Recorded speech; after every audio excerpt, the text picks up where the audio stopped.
Paul Gardner was the writer for the Afro Samurai video game. He has a well-rounded career writing for video games in several highly distinct genres and styles, but despite that, once you know he had a hand in all of them, you could argue that there's a styling which characterizes his works, usually in the style of humor or circumvention of expectation. Yeah, you!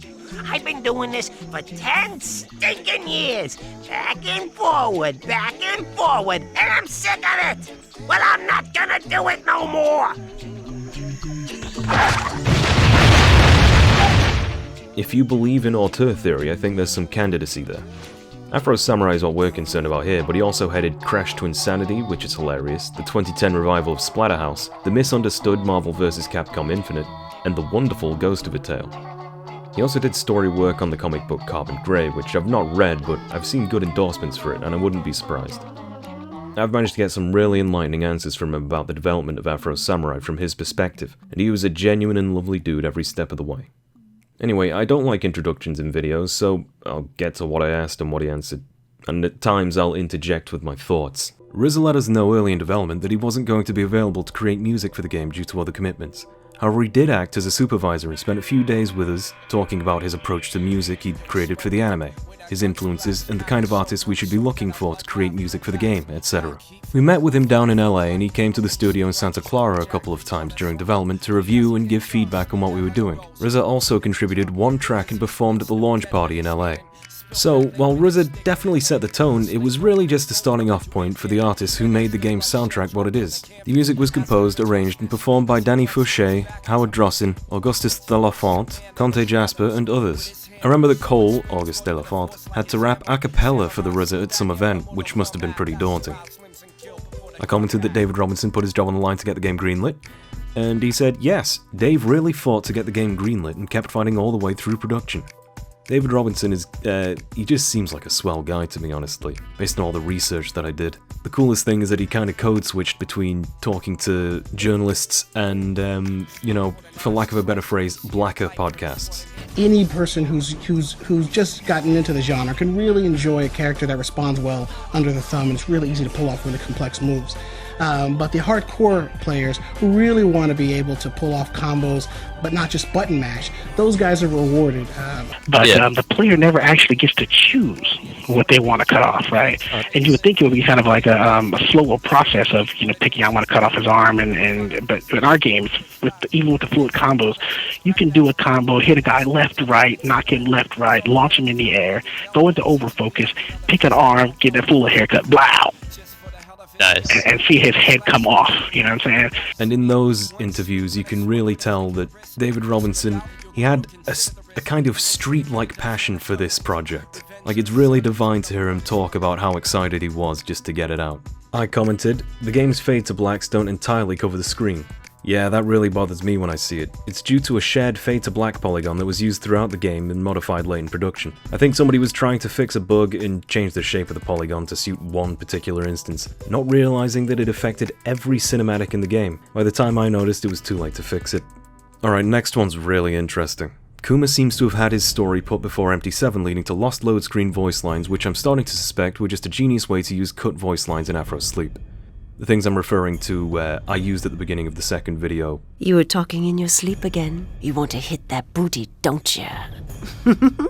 Initially, the game's structure was far less linear, as if Afro was adrift in his memories. The idea being that by revisiting and resolving those memories, he'd be able to move forward and find some resolution. The dreams were always intended to be there, the loading screen dreams, foreshadowing events and levels to come. The levels were eventually put into a more or less linear order towards the end of development, but the dreams are a remnant of the original structure and, as you say, also became a way to use lines of dialogue from levels that were cut. This explanation, that just blows my mind because it explains a lot about how somewhat disjointed the levels feel from each other. In the end, it kind of lends an ethereal quality to the narrative, the ethereal or avant-garde, really, where you get cut from context to context very rapidly. In the end, my conclusion was that the ethereal nature of the story aided towards feeling more like Afro and his schizophrenia, but having a framing device that would contextualize all of that It probably would have made for a better game, but I really like what it ended up being anyway, so, you know. Still, the explanation of the discontinuity, I noticed a lot of this in the files as well. Some Ninja quotes are in the wrong chapters for the ones that they appear in-game. There's a bit of disorganization in there. So knowing that the game followed some non-linearity and then it had to be forced after the fact into a more linear sequence, I can start to pretend that I understand how that happened now. I told him the conclusion the video was going to have, and he said it was an interesting perspective and he looked forward to hearing more. He actually did watch the video, which, I'm confident about that. Anyway, the actual questions. I asked how much did the release of the anime actually affect development. Paul. I started working on the game in 2005 with Duke Myton, who was the art director on Afro during pre-production and into development. At that stage we had access to some pages of Takashi Okazaki's manga and written an outline of the story. There was also an incredible proof-of-concept trailer made by Takeshi Koike at Madhouse. Our first pitch documents for the game and story treatment were based on those sources and also the original references Okazaki-san was pulling from. Once production started on the anime at Gonzo, we were given access to storyboards, concept art, and dialogue scratch tracks fairly early on, since the game was meant to be an adaptation of the anime rather than of the manga. We actually flew out to Tokyo in 2005 and met with the anime production team, including director Fuminori Kizaki, and with Okazaki-san. Following that meeting, Gonzo sent us regular production updates for their latest characters and environment designs, as they were available. We redesigned our characters somewhat to be more consistent with the anime designs, but we were able to detail them out a lot more for the game. I think our color palette had some influence on the anime, which at one point was meant to be in black and white, but our story didn't change too much from the initial outline. As license holder, Gonzo were very much involved at regular points during the game's development, but understood that the story and designs needed to be adapted in order to work in a different medium and fully supported us in that. We were able to pull elements from the anime and follow our own path as appropriate. Question: was the intent always subverting the expectations of a game adaptation? Paul: I don't think we were deliberately trying to subvert expectations, but Okazaki-san was very clear that he wanted each iteration of Afro to be its own thing, sharing characters and themes but tailored to its specific medium, even if it meant changing the story substantially. It was a really smart decision and gave us the confidence to write an adaptation specific to the video game medium. Part of that was commenting on that process and on the challenges of that medium. We wanted to be able to create a sense of danger even for players who knew the anime by establishing the idea that things were not necessarily going to play out the way they expected. Having a character like Ninja as a character who's able to step outside of the narrative at points really gave us the opportunity to play more with the medium. He exists in a space between the game and the player and can move between the two. He's able to represent the player's point of view at times and also bridge the gap between the narrative and the player experience. Question: do you look back fondly on Afro's development? Paul: I do.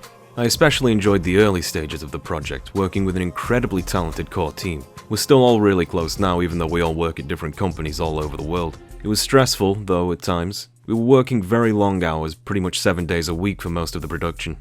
Narrator's note: David also said this in some interviews that they were pretty much doing 7-day weeks.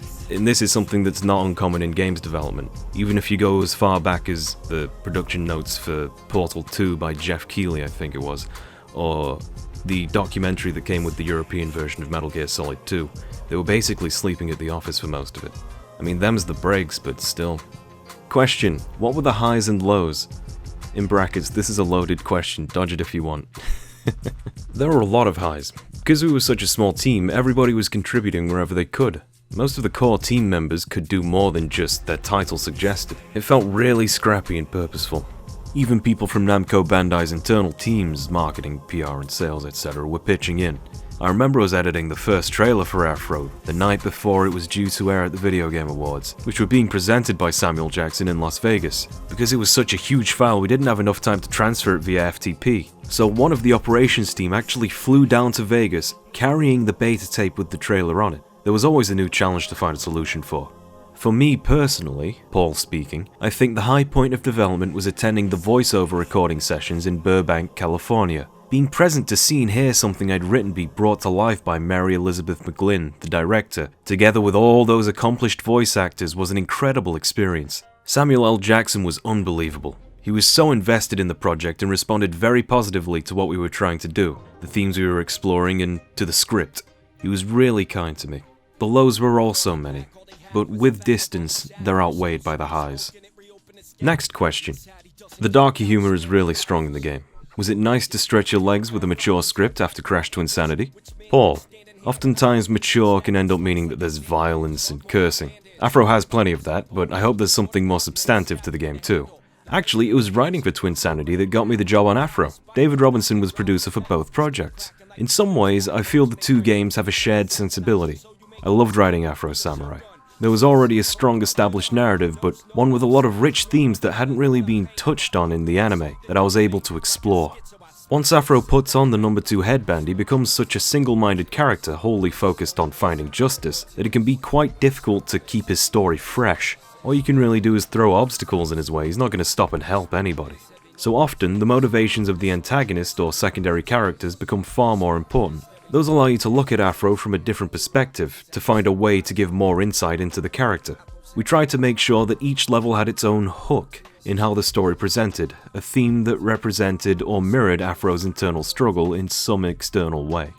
Gitai speaking now, this is a common way to give character to a silent protagonist who is meant to have a implied character, such as the main character of an Ace Combat game, for example, or sometimes in games with multiple choices you find different characters that represent certain ideologies, and that's a reflection of yourself, who you align with.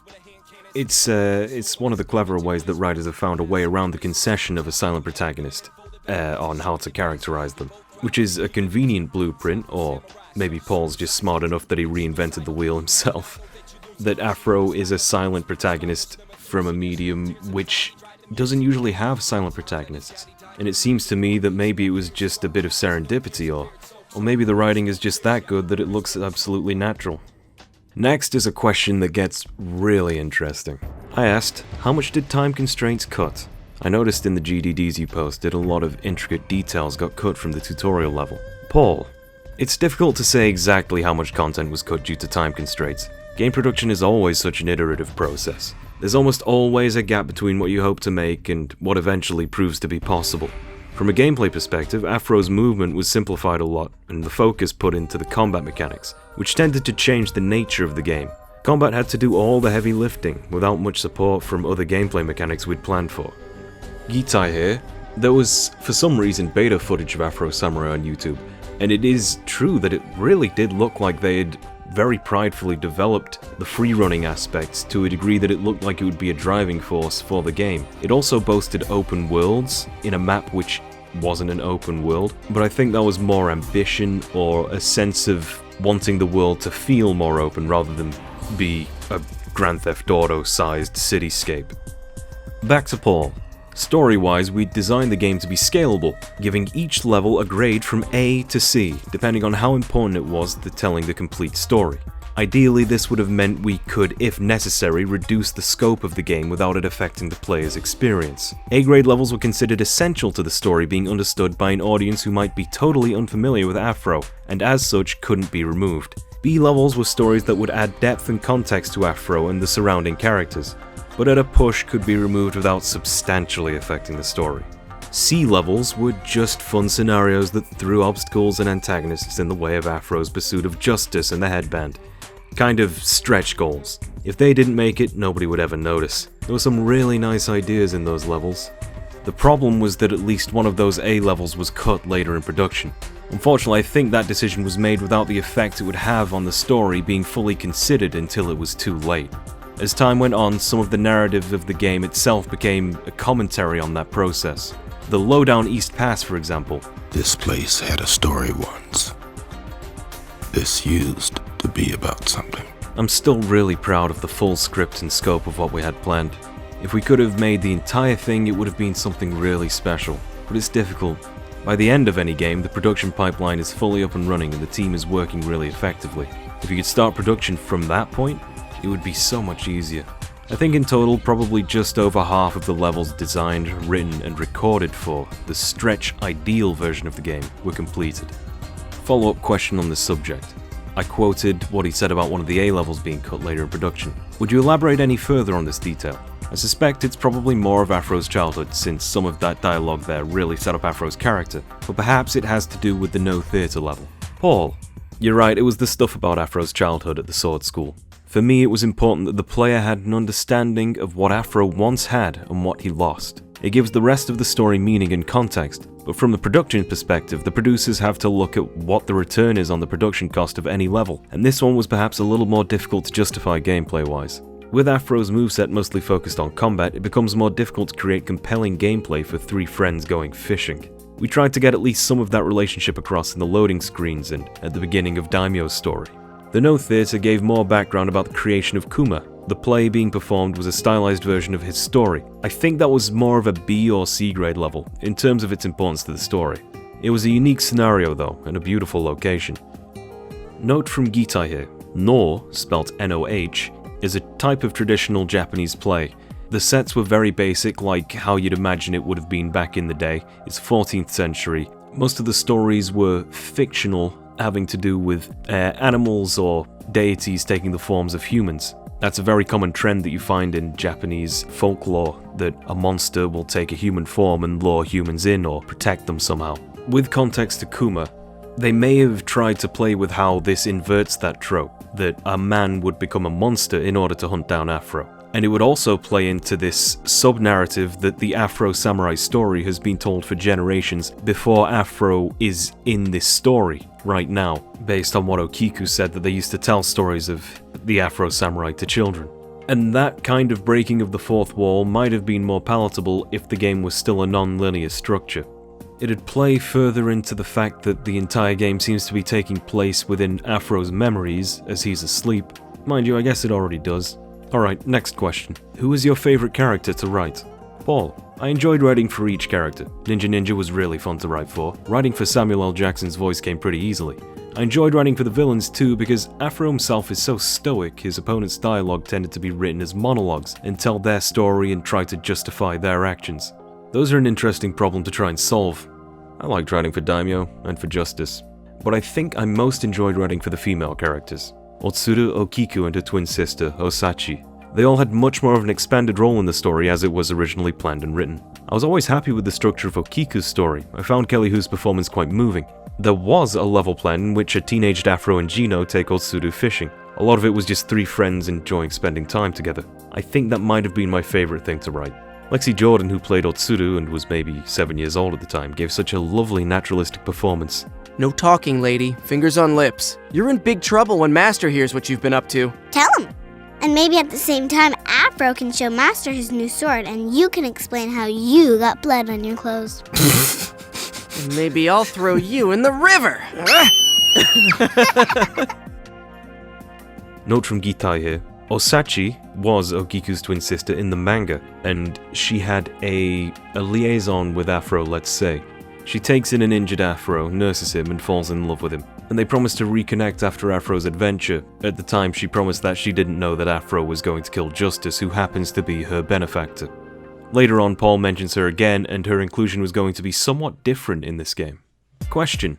Any favourite lines from the whole game? Paul. Enough time has passed I can see the script more objectively. Listening to it now, there are a lot of lines and moments I really like. I remember Vanity Fair wrote an article about how the game elevated cursing to an art form, which was kinda cool. There was a line in a level that was cut, where Afro and Ninja search for information in an abandoned No Theatre. Ninja says, "You know, I never got the appeal of the theatre. Actors, they're basically people who lie for money. They contribute more to the world waiting tables." I remember it because Samuel Jackson just stared dead in my eyes through the sound booth window as he said it. I was sweating. But I think I appreciate the more quieter parts of the game. The scenes with Okiku and the voices of Afro's antagonists. The first line that comes to mind is, I am a ghost, dreaming of being a woman, dreaming of being in love. How sad the dreams of dreams can be. Question. One of the load screens that didn't make it into the game was Otsuru and Okiku's voice actresses. What does it mean, Mama? It doesn't mean anything. That's why it's called a dream. Did this have much to do with the somewhat missing Osachi? Paul. This was from a level in which Afro dreams that he's living a contented life with Okiku as his wife and Otsuru as his daughter. Or perhaps he's a father who's woken from a dream of being a samurai. Of course, Afro and the player won't let himself have a happy ending to his story. Side note by Gitai. In that situation, if I were Otsuru, I would have a sneaking suspicion that I was adopted. Back to Paul. Osachi's story would have taken place in a level made out of all the previous places in the game, stitched together so Afro was moving through a strange but familiar landscape that was kind of shifting and collapsing around him. It would have been revealed that it was a result of Osachi using her ability to read memories, which she shared with Okiku, to try and discover what had become of her sister. Question: most all cutscenes don't have music, but quite good sound design. Was this presentation a stylistic choice? Paul: for better or worse, it was deliberate, yes. Music is so prevalent during the gameplay, it felt appropriate to give the dialogue some room to breathe during the cutscenes. Another question I gave him was if I had his blessing to turn this into a video basically, and if there was anything I should remove because of NDA. What I said wasn't that interesting, but his response was interesting. Paul: I don't think there's anything that would be a problem. I saw from your video that David had already mentioned that we hadn't been able to achieve everything that we'd wanted to in the first game, when he was talking about Afro 2. So that's no secret. I'm just giving some context to that.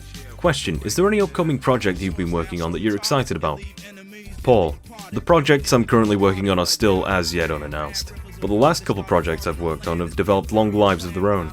Carbon Grey is a comic book from Image Comics, which I made with its creator Huang Guyen and artist Kari Evans.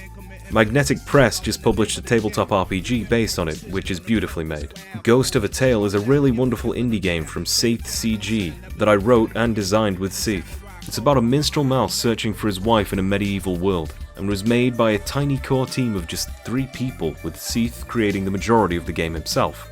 For me, in both these cases, the gap between what we hoped to make and what we actually released is very narrow. To be able to say that is rare, and I'm grateful that I can. Note from Gitai: I bought and tried Ghost of a Tale for a short while. The game was a bit of a surprise. It's a light stealth game that plays like a 3D explorative adventure game. Whilst the game is simplistic and forgiving, sometimes a bit obscure with its intended direction, it's the writing that really stands out. Possibly because of the cute anthropic animals with broad and fun characters, the writing has the aesthetic flavour of a Nintendo 64 Rare game in mood and atmosphere. Just cute enough to be disarming, just shady enough to be alarming. Well imagined, you can feel the game playfully joking with you sometimes. The world building is done with in-game encyclopedic entries that highlight reasonably unfamiliar or interesting words/concepts, which are never a disappointment to look at. The PC version has some stability quirks that made capturing footage laborious, but it's very performative for how visually pleasing it is. The console versions are reportedly a preferred user experience, but it shouldn't put you off the game if you've only got a computer. Right, yeah. I linked Paul to part 1 of my video, and well, I'll read the response. I watched both videos. I thought they were great, really insightful, well observed, and thoughtful. It was interesting that you'd already noticed a lot of details I'd mentioned in my answers. I'm glad that some of the intent still comes through in the final game. It was nice to hear lines I'd forgotten and that you'd picked up on their implications. See, he was really lovely about it, but I feel bad about every negative thing I've ever written in that video. There's something to be said of due diligence when it comes to reporting on technical issues or bugs or errors in games that I cover, but as smug and as shit-eating as my accent may make me sound, or as pretentious or edgy as I can be, I don't take any joy in being negative about anything that I've ever talked about. Question: do you have any opinions on the end product to share? Paul: I still have mixed feelings when I see videos of the game. I am very proud that all the hard work, skill, and creativity the team put into what we made. There's so much to love about the game. Visually, it looks beautiful even now. There's a lot of innovation in the engineering side, from the style of the shaders to the multiple camera panel system, and the dynamic slicing of enemy characters. The design team used all those things to great effect, and the soundtrack is really powerful. The performance of the voice actors are great, and the animators did a really good job bringing those characters to life, but it's difficult for me to see the game objectively, for what it is, rather than what it could have been. There's an air of melancholy about the game for me, I think. Partly the melancholy is inherent in the game, in the nature of the character and his story, and partly it comes from knowing what's missing.